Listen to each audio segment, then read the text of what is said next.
Istri Kedua, episode 12. Seketika ruangan itu hening. Naura menyebutkan keinginannya yang terakhir.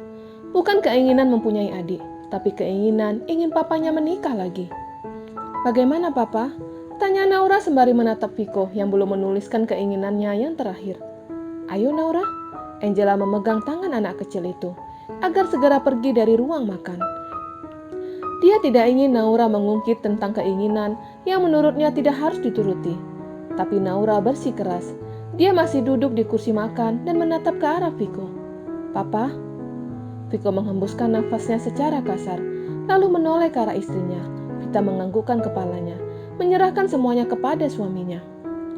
"Naura, apa tidak ada permintaan yang lain?" tanyanya. "Tidak papa, aku ingin papa menikahi Tante Angela," sahutnya kekeh dengan pendiriannya. "Naura, sudah malam, ayo kita tidur," ajak Angela yang tidak ingin membahas masalah pernikahan. "Tidak tante, aku masih mau di sini. Papa berjanji akan memenuhi semua keinginanku," sahutnya dengan tatapan pias. Dia tidak yakin Viko akan mengabulkan semua keinginannya. "Siapa yang mengajari kamu tentang perkataan itu?" Viko melirik Angela. Dia berpikir tidak mungkin anaknya bisa berpikir jauh tentang pernikahan. Jika memiliki adik, mungkin saja bisa terlontar dari mulut kecilnya. Tapi pernikahan adalah sesuatu yang hanya dipikirkan orang dewasa. Angela menggelengkan kepalanya. Dia tahu jika Viko sedang menuduhnya dengan cara membujuk Naura mengatakan kata itu. "Aku mendengar perkataan papa dan mama di rumah sakit," sahutnya. Ucapan itu membuat Viko langsung memijat dahinya, dan Vita langsung menutup wajah dengan telapak tangannya. Mendengar pembicaraan orang dewasa itu tidak baik. Viko menekan intonasi bicaranya. "Bukan mauku mendengar percakapan papa dan mama, tapi suara kalian cukup berisik ketika aku tertidur," jelasnya kesal. "Naura, ayo ke kamar," ajak Angela lagi. "Tidak tante, aku ingin papa menjawabku, mengabulkan keinginanku yang terakhir," sahutnya dan menatap ke arah Viko. "Beri papa waktu." "Tidak papa, aku tidak tahu berapa lama di dunia ini." Ucapan itu membuat Viko langsung membulatkan matanya. Anaknya memikirkan tentang kematian. Dia langsung mendekati anaknya dan berdiri di samping Naura dengan kedua lututnya. "Jangan berkata seperti itu Naura," larangnya. "Papa, jangan menutupi apapun dariku. Aku sudah mendengar semuanya. Penyakit sepertiku tidak bisa disembuhkan, dan telah banyak yang meninggal dunia karena penyakit ini," jelasnya. "Tidak Naura," Viko langsung memeluk anaknya. Dia tidak sanggup jika anak semata wayangnya harus pergi. Kedua wanita itu menangis ketika mendengar perkataan Naura. Walaupun mereka bukan ibu kandung Naura, tapi mereka bisa merasakan kesedihan yang sama dengan Viko. "Bisakah papa menuruti keinginanku yang terakhir?" tanyanya. Viko menganggukkan kepalanya sembari menangis. "Iya sayang, papa akan menuruti kemauanmu," sahutnya dan memeluk anaknya. Suasana ruang makan yang tadinya menegang karena keinginan Naura, tapi sekarang ruangan itu terlihat sangat muram. Entah sampai kapan Naura bisa bertahan dengan penyakitnya. Anak seusianya harus rela ditusuk-tusuk untuk menjalankan perobatan. Jenuh, tentu dia jenuh. Tapi dia masih bisa bertahan sampai detik ini karena memiliki orang-orang yang mengasihinya. Tapi tidak tahu sampai kapan dia akan bertahan dengan penyakit yang sangat menyakitkan untuknya. Hanya Tuhan yang tahu berapa lama dia akan bertahan di dunia ini. Angela telah membawa Naura kembali, tapi bukan ke kamar anak kecil itu, melainkan ke kamarnya. Naura menginginkan tidur bersama dengan Angela. Entah kenapa anak kecil itu tiba-tiba ingin selalu berdekatan dengannya. Dan dia tidak mempermasalahkan itu, karena dia juga menyayangi Naura. Suasana di dalam kamar tiba-tiba hening. Viko duduk diam di pinggir tempat tidur. Menikah dan kehilangan Naura itu adalah sesuatu yang tidak bisa diterimanya. Walaupun Naura sekarang dalam keadaan sehat, tapi entah kenapa dia takut jika kejadian itu benar-benar terjadi. "Penuhi keinginan Naura, aku ikhlas," ujar Vita sembari memegang lengan suaminya. "Aku tidak tahu kenapa. Aku tidak tahu harus melakukan apa. Aku tidak ingin mengecewakanmu," sahut Viko sembari mengelus rambut istrinya. "Kamu tidak mengecewakanku. Ini juga keinginanku. Kalian menikah, maka bebanku sedikit berkurang." "Berkurang?" Viko mengerutkan dahinya. "Aku memiliki beban tersendiri, yaitu kemandulan. Dan aku berharap Angela segera mengandung anakmu. Maka beban untuk memberikan keturunan kepadamu sudah berkurang. Walaupun aku tidak bisa mengandung, tapi setidaknya Aku sudah mengusahakanmu untuk menikah dengannya, jelasnya. Hanya terdengar helaan nafas Viko. Dia di dalam posisi sulit. Keinginan Naura tidak main-main. Dia khawatir tidak dapat membahagiakan kedua istrinya kelak. Dan ada rasa kekhawatiran jika Angela sama dengan Vita. Mengingat wanita itu pernah mengatakan masa lalunya, maka itu membuatnya cemas. Sinar mentari terlihat tertutupi awan. Seharusnya sinar itu sudah muncul di jam 7 pagi. Tapi entah kenapa sinar mentari seperti malu-malu untuk menampakkan kilaunya. "Tante, apa hari ini?"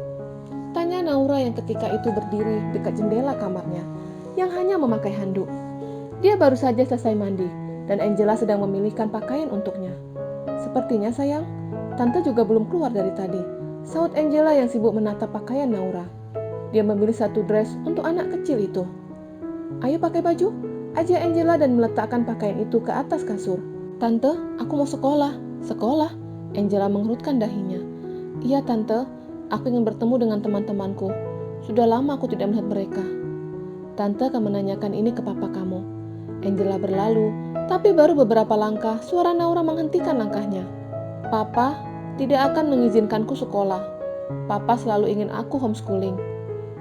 Masih ingat di dalam benaknya ketika dia ingin kembali sekolah, tapi Viko melarangnya dengan alasan kesehatannya. Tapi dengan bantuan Vita, dia dapat kembali sekolah, tapi dengan pengawasan dari Vita.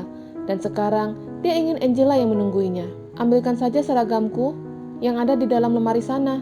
Naura menunjuk ke arah lemari tempat seragam sekolahnya digantung. Angela menuruti kemauan anak kecil itu, menunjukkan seragam mana yang akan dikenakan Naura. Naura memakai seragam berwarna kuning kotak-kotak dengan rok berwarna kuning polos. Angela menyisir rambut anak kecil itu, dan dia terkejut ketika melihat rambut Naura rontok, bahkan rambut itu masih menempel di sisir. Angela langsung menyimpan rambut yang rontok di bawah kakinya. Dia tidak ingin anak kecil itu tahu jika kerontokan kali ini sangat banyak. Angela memakaikan Naura penutup kepala dengan warna yang sama. "Tidak perlu tante, aku tidak ingin memakai penutup kepala," tolaknya. Angela mengikuti kemauan anak kecil itu, lalu menyimpan kembali penutup kepala. "Aku tahu, tante pasti khawatir kalau teman-temanku mengejekku ketika melihat rambutku." Angela hanya terdiam. Sedari tadi dia memang memikirkan itu. Dia tidak ingin anak kecil itu menjadi bahan ejekan teman-teman sekelas. "Tante tidak perlu khawatir. Dulu pertama sekolah, temanku yang paling nakal pernah menarik penutup kepalaku. Sampai semua teman-temanku mengejekku. Aku sempat tidak mau masuk sekolah lagi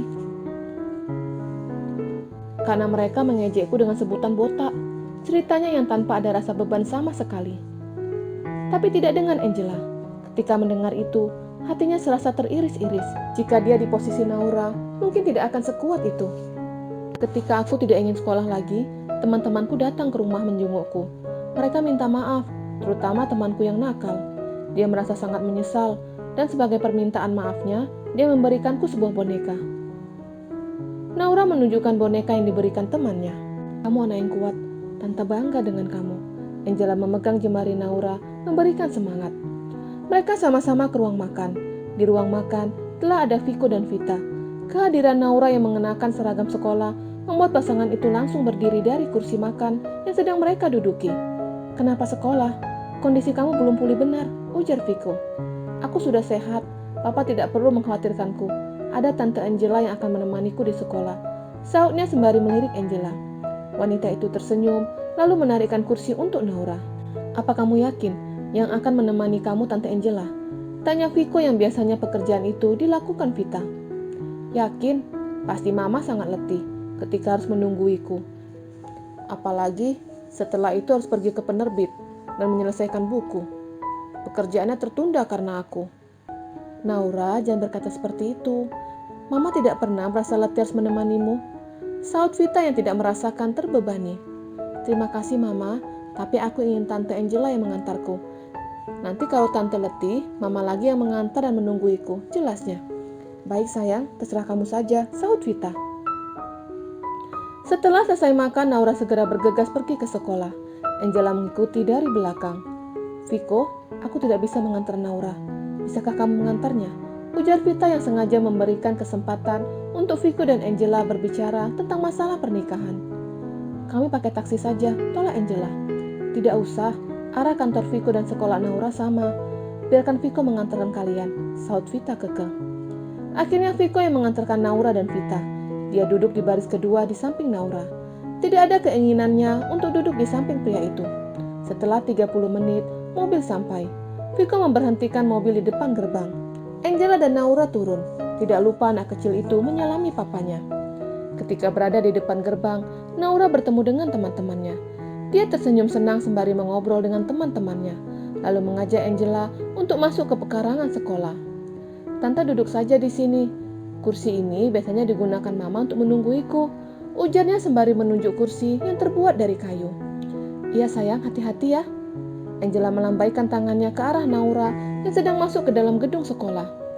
"Anak yang kuat dan manis," gumamnya, lalu ketika menoleh, dia kaget. Ada Viko berdiri di sampingnya. "Vic?" Angela menggelengkan kepalanya. "Tuan?" Dia telah salah memanggil nama pria itu. Viko duduk di depan Angela. "Panggil aku Viko." Angela menganggukkan kepalanya. "Bukannya seharusnya kamu sudah berangkat kerja?" tanyanya. "Aku ingin membicarakan masalah yang kemarin."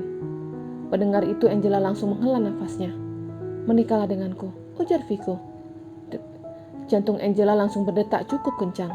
Dan yang membuat matanya terbelalak, ada sebuah cincin yang sekarang ada di hadapannya. Bersambung.